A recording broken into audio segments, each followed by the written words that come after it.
سر ماں باپ کے حوالے سے ایک سوال ہے، سورہ بنی اسرائیل کی آیت جس میں ماں باپ کو اف تک نہ کہنے کا حکم۔ اب آج کل کے حالات میں میرے سے بھی ہوا ہے یہ کہ والدین سے ہم کہتے ہیں کہ آپ چپ کر کے بیٹھ جائیں، آپ کو نہیں پتا، آپ اس معاملے میں نہ بولیں، تو کیا یہ بھی استغفر اللہ توب الیہ، اللہ تعالیٰ معاف کرے، یہ کبھی بھی الفاظ نہیں استعمال کرنے چاہیے ماں باپ کے لیے۔ اچھا سوال کریں آپ پورا۔ سوال یہی ہے کہ کیا یہ ایسا کہنا بھی ان آیات کی خلاف ورزی ہے؟ سرکار یہ سب سے بڑی خلاف ورزی ہے، یعنی باقی تو اس سے چھوٹی ہیں جو منع کی گئی ہیں۔ قرآن جو منع کر رہا ہے، یہ 10 کمانڈمنٹس میں میرا مسئلہ نمبر 77 ریکارڈڈ ہے، سورہ بنی اسرائیل میں آیت نمبر 23 سے 39 تک کل 17 آیات میں 10 کمانڈمنٹس ہیں جو تورات اور انجیل میں تھیں اور قرآن میں بھی آئیں۔ اعوذ باللہ من الشیطان الرجیم۔ وَقَضَىٰ رَبُّكَ أَلَّا تَعْبُدُوا إِلَّا إِيَّهُ، اور تمہارے رب نے یہ بات طے کر دی تھی کہ مت پوجنا کسی کو سوائے اس کے۔ پہلی کمانڈ تھی توحید، دوسری وَبِالْوَالِدَيْنِ إِحْسَانًا، اور ماں باپ کے ساتھ احسان کرنا۔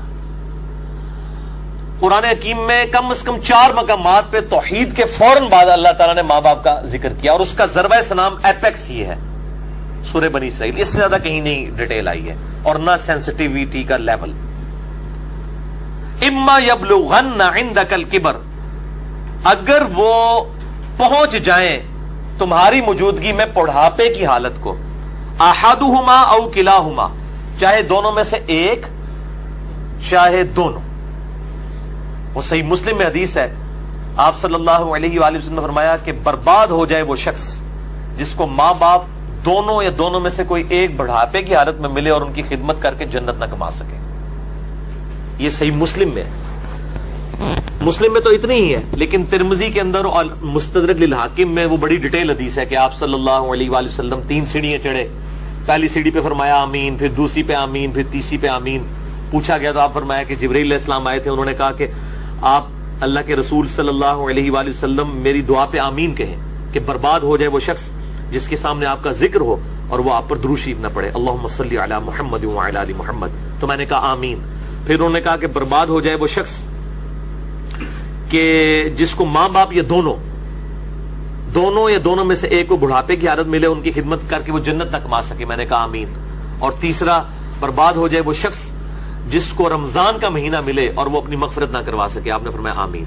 مختلف طریق میں یہ ترتیب ڈیفرنٹ ہے، بہرحال یہ تینوں باتیں۔ اور مسلم شریف میں اتنے الفاظ ہیں، وہ صحیح مسلم میں کہ برباد ہو جائے وہ شخص جس کو ماں باپ دونوں یا دونوں میں سے ایک بڑھاپے میں ملے اور وہ ان کی خدمت کر کے بخشش نہ کر سکے۔ یہ تو ایک ہے، یہ سائملٹینیس کنٹراسٹ۔ دوسری طرف یہ ہے کہ اگر وہ پہنچ ہی جائیں تمہارے سامنے دونوں یا دونوں میں سے ایک بڑھاپے کی حالت میں، فلا تقل لہما اف، ان کو اف تک بھی مت کہنا۔ اف کی ٹرانسلیشن پنجابی میں ہو سکتی ہے ہاں۔ یہ آپ کہہ رہے ہیں کہ جی تسی یہ کہو چپ کر کے بیٹھے رہو، تمہیں نہیں پتا، یہ تے اللہ دے بندے ہو، یہ تے گال ہے، اللہ دے نزدیک تو اتنی بڑی یہ چیز ہے۔ اللہ تو کہہ رہا ہے کجروی سے یہ بھی نہیں کہنا ہاں، یعنی وہ بات کر رہے ہیں اور آپ ان کو صرف اتنا رسپانس کرتے ہیں بس ایویں ہی لگے ہوئے، یہ بھی نہیں، جملہ بھی نہیں بولتے، آپ کہتے ہیں ہاں تک لے، یہ اس کو منع کیا گیا ہے، وہ تو بہت بڑی بات ہے۔ ان کو اف تک بھی مت کہنا، ولا تنہرہما، اور ان کو مت جھڑکنا، وقل لہما قولا کریما، اور بات بڑی نرمی سے ان کے ساتھ کرنا، واخفض لہما جناح الذل من الرحمہ، اور اپنے عاجزی کے ساتھ کندھے جھکا کے رکھنا ان کے سامنے۔ یعنی آپ غیر اللہ کے سامنے جھک نہیں سکتے اتنا کہ آپ کے ہاتھ گھٹنوں تک لگ جائیں، ماں باپ کے سامنے بھی آپ اتنا جھکیں کہ ہاتھ گھٹنوں تک نہ لگیں، یعنی حالت رکوع نہ بنے۔ اس سے پہلے یعنی آپ نے ایسے ان کے سامنے رہنا، جی ابا جی، جی امی جی، اس طرح اپنے عاجزی کے ساتھ کندھے جھکا کے رکھنا۔ وقل رب ارحمہما کما ربیانی صغیرا، اور ان کے لیے دعا کرنا ہے رب ان دونوں پر رحم فرما جس طرح بچپن میں انہوں نے مجھے رحم کر کے پالا تھا۔ اور یہ وجہ بھی بتا دی کہ بچپن میں چونکہ انہوں نے پالا ہوا ہے، سب سے لاچار انسان کا بچہ ہے۔ بلی کے بچے کو آپ اس ٹیبل پہ رکھ دیں نیچے نہیں گرے گا، اور انسان کا آپ سال کا بچہ بھی رکھ دینا، وہ اگر کروٹ لیتا ہے تو گر پڑے گا، اس کو نہیں عقل کہ میں نے نیچے گرنا ہے یا نہیں گرنا۔ اتنا لاچار ہے انسان، اسی لیے انسان کے ماں باپ کو اتنا حق دیا گیا، چاہے وہ مشرک ہی کیوں نہ ہو۔ دنیاوی معاملے میں ان کے ساتھ معروف طریقے سے چلنا ہے۔ یہ حضرت لقمان کی جو نصیحت ہے، میرا بھی وہ لیکچر بھی ریکارڈ ہوا ہے، مسئلہ 176 میں نے بتایا۔ ربکم اعلم بما فی نفوسکم، یہ آپ کی بات کا جواب آ رہا ہے، تمہارا رب خوب جانتا ہے جو تمہارے جی میں ہے۔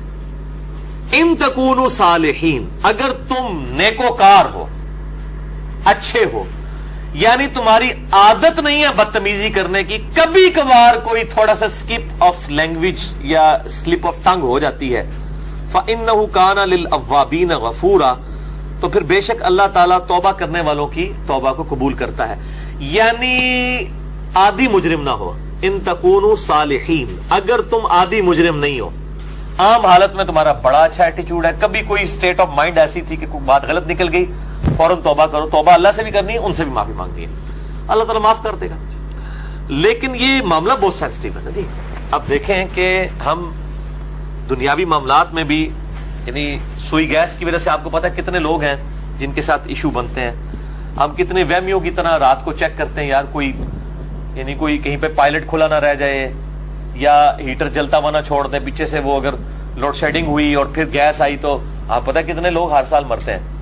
تو کتنی احتیاط کی جاتی ہے. چھوٹے بچوں کے سامنے ماچس لائٹر نہیں رکھا جاتا، تو احتیاط کرتے ہیں. تو آپ دیکھیں اس طرح کے اگر آپ احتیاط ماں باپ کے بارے میں کر رہے ہیں تو شاید سالوں میں کبھی ایک دفعہ ہو، لیکن ہر ہفتے ہی جھڑپ ہو جاتی ہے، یا جب معاملہ ہوتا ہے تب جھڑپ ہو جاتی ہے، تو اس کا مطلب ہے ان تکونوا صالحین نہیں ہے آپ، لہذا آپ کی توبہ بھی کوئی قبول نہیں ہے.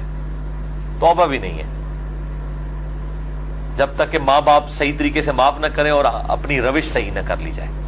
تو اس میں یہ بہتر، یہ میں نے بھی دیکھا ہے، مطلب میری بھی ایک بڑی ایکسٹروورٹ نیچر ہے، تو مطلب بعض اوقات ماں باپ کو یعنی ایک بچپنے کی طرف، سورہ حج میں آتا ہے کہ اللہ تعالیٰ رذیل عمر تک لٹا دیتا ہے کہ کئی چیزیں جاننے کے بعد کچھ نہ جانے. بوڑھے اور بچے برابر ہوتے ہیں. میری بھی یعنی الحمدللہ دادی ماں کی عمر 90 سال ہو چکی ہے.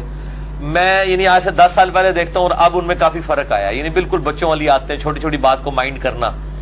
تو میں اپنے ماں باپ کو بھی سمجھاتا رہتا ہوں، وہ ابھی بھی ان کے ساتھ اسی طرح مقابلہ کر رہے ہوتے ہیں ادب کے دائرے کے اندر. تو میں کہتا ہوں ان کے ساتھ مقابلہ بنتا ہی نہیں ہے. جیسے چھوٹا بچہ تو آپ کو 5 دفعہ پوچھے گا کہ بابا یہ کیا ہے، تو آپ بتائیں گے پیار سے، پھر اس کی بھی آگے سے وہ کیڑے نکالے گا. تو اب وہ کئی بار بھول جاتی ہیں، مجھ سے بار بار پوچھ رہی ہوتی ہیں، تو میرے سامنے یہ آیات ہوتی ہے نا، تو میں وہ 10 دفعہ ایک بات اگر مجھ سے پوچھتی ہیں نا تو میں 10 بار جواب دیتا ہوں. میں یہ نہیں کہتا میں تو کل بھی دسیا سی، کیونکہ ظاہر ہے کہ اس عمر میں پہنچ کے رذیل عمر میں یہی کچھ ہو جاتا ہے. تو انسان کو یعنی بالکل پازیٹیو رہنا چاہیے، ڈرتے رہنا چاہیے، کیونکہ توحید کے بعد قرآن حکیم میں کم از کم 4 جگہ اللہ تعالیٰ نے ماں باپ کے حق کا ذکر کیا ہے، اور جنت اور دوزخ ڈیپینڈنٹ ہو گئی ہے. ٹھیک ہے جی، اس حوالے سے تو بہت احتیاط کرنی